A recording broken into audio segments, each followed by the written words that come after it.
Hi అండి అందరికీ. నేను ఇవాళ ఒక డ్రెస్ కట్ చేయబోతున్నాను. ఇది మా వదిన డ్రెస్సు. అయితే లైనింగ్ తీసుకుని 4 మడతలు వేసుకోవాలి. ఆది డ్రెస్ తీసుకుని దానిపైన వేసుకుని మనం నెక్కి షోల్డరు అన్నీ డాట్స్ పెట్టుకోవాలి. సైడ్ డాట్స్ అన్నీ పెట్టుకుని కొలతగా ఖర్చుతో సహా మనకి అదే మనం చంకకేనో కొలత పెట్టుకుని నేనేమో 1 ఇంచెస్ తీసుకున్నాను చంక రౌండ్ కోసం. నేను ఆ స్కేల్ కూడా మీషోలోనే ఆర్డర్ పెట్టాను. ఆ స్కేల్ మాత్రం చాలా యూస్ఫుల్ అవుతుంది. ఈ నెక్ పేపర్ కూడా నేను మీషోలోనే పెట్టాను. కానీ నేను స్టిచ్చింగ్ ఎప్పుడు బయటికి వెళ్ళి నేర్చుకోలేదు అసలు.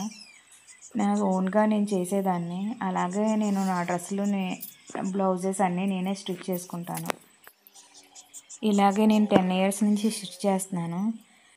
కానీ 10 ఇయర్స్ నుంచి ఎప్పుడు బయట వాళ్ళే స్టిచ్ చేయలేదు. ఈ మధ్యన 1 ఇయర్ నుంచి మాత్రం నేను బయట వాళ్ళవి కూడా స్టిచ్ చేస్తున్నాను. ఇలాగే మొత్తం అంతా కట్ చేసేసుకుని చంక రౌండ్ కూడా కట్ చేసి మెడ మాత్రం ఆపాలి. ఎందుకంటే వెనకాల మెడగాడ ఉంది కదా మనకి. ముందు ఎదర మెడ కట్ చేసుకుని తర్వాత వెనకాల మెడ కట్ చేయాలి. అలా కట్ చేసిన తర్వాత మెడగాడ కట్ చేయాలి. చక్కగా నీట్గా కట్ చేయాలి. లేకపోతే నెక్ షేపు తర్వాత హ్యాండ్స్ కట్ చేసుకుంటాను.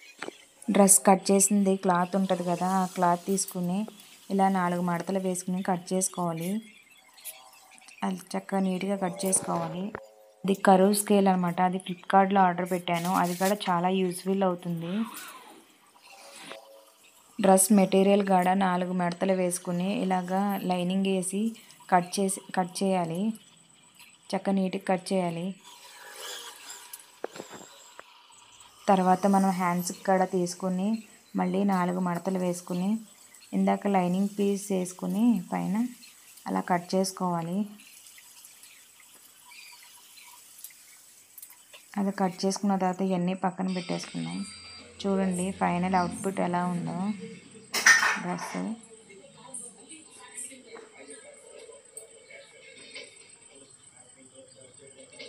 వెనకాల బ్యాక్ థ్రెడ్స్ ఇచ్చాను. హ్యాండ్స్